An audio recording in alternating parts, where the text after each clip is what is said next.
What's up, Trader's Edge? It's Mark Sebastian, your only option, and I'm here with your look ahead. Today, we're going to look at the levels in the major indexes. We're going to talk about the stocks that are moving early and what I expect for the rest of the week. We're going to take a look at gold, Bitcoin, oil, and I'm going to tell you about the economic reports that I think are going to be important this week. So let's dig in.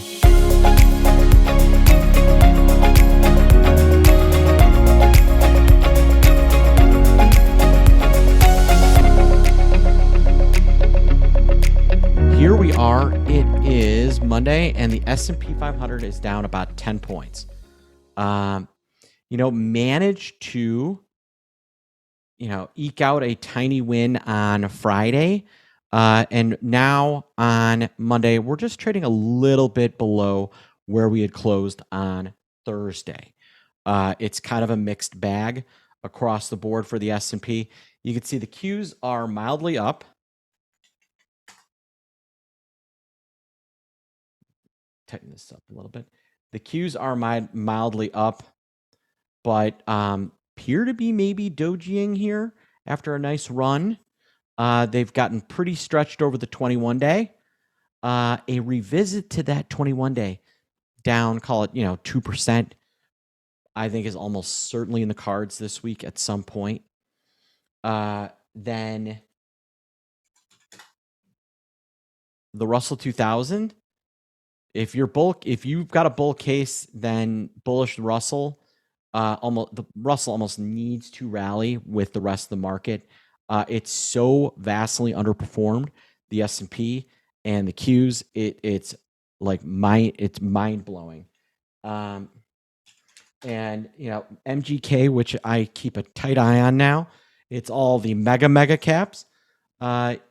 It's actually down a little bit. Why? Well, we've got some weakness in some of those Mag 7 stocks. Apple is down. Microsoft is down. Meta was down. It's now up. Google is having a very rough day. They're having all kinds of AI problems.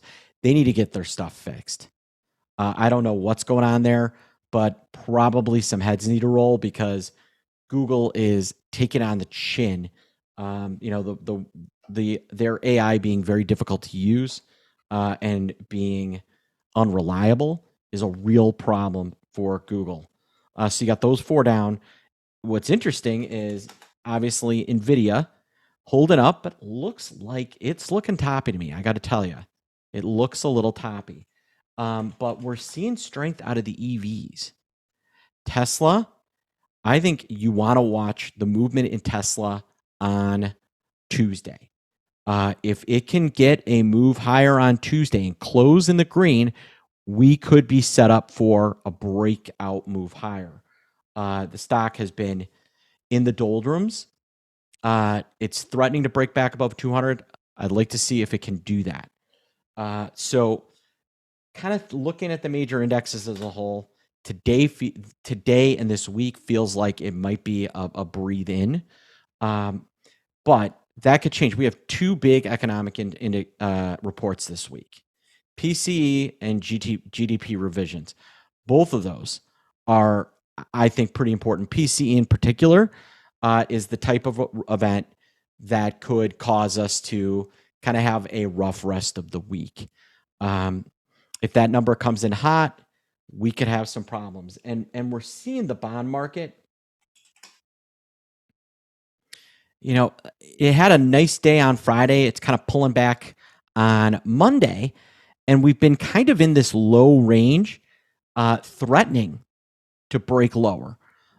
If we get a rough PCE and bonds really do fall apart, that could be a impetus for the market to roll over. Looking at VIX, it is flat coming off a weekend. Call that down. Our futures term structure is still really, really tight, about 50 cents. I keep waiting for this thing to widen out. It should be like a buck and a quarter right now, but it is so smashed. something is coming up. I don't know what it is, but something is going to tip markets. I'm not saying that we're going to get a huge sell-off, but a bull market correction, we are lined up for that. I would not be surprised if we got that this week. If we do get based on what VIX is doing and based on where the bonds are, if we do get that type of move, my stock chart, there we go. If we do get that kind of move, we'd be talking, 49.80, and then if we really got some selling, 48.60. So I think we're due potentially this week for a test back below 5,000. Typically, you get something like that. I think we line up. PCE, GDP, they come in a little bit hot. That's what produces it. We do have a couple earnings I'm watching this week, and then I'll get to the commodities. Macy's reports tomorrow morning, and not Micron. There's a couple other names that I'm watching closely. It's obviously earnings are slowing down, but Macy's is one that I think is going to be pretty interesting to watch.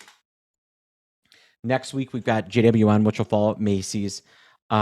Marvell reports very soon, and so does Micron. These are two chip names that maybe are the next ones to catch a head of steam.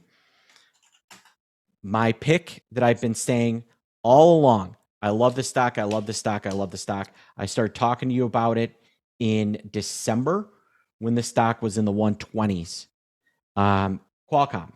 It's rallied $30 since December. I think there's more upside here. If the market's going to keep going, Qualcomm's probably going to 200. All right, let's look at our commodities. Oil, after getting a little bit of selling on Friday, getting a bounce off that 21, it's in a bull pattern. I'm looking for oil and oil stocks to pick up some of the slack of, I think, some of the air coming out of big tech. Then the shiny stuff, still stuck in a range. Every time it looks like it's breaking out, it stops. It's been stuck between the 21 and the 50 now for tomorrow will be its 5th day. It looks like it wants to break out. I don't know what direction, but it definitely looks like it wants to break out. Now, finally, Bitcoin. Bitcoin is at the high of the year, blowing higher, seeing a lot of strength. These Bitcoin ETFs, they don't have options yet. Otherwise, I'd be all over it. Now, what do you do about this week? Don't have a lot of earnings. We have some economic reports.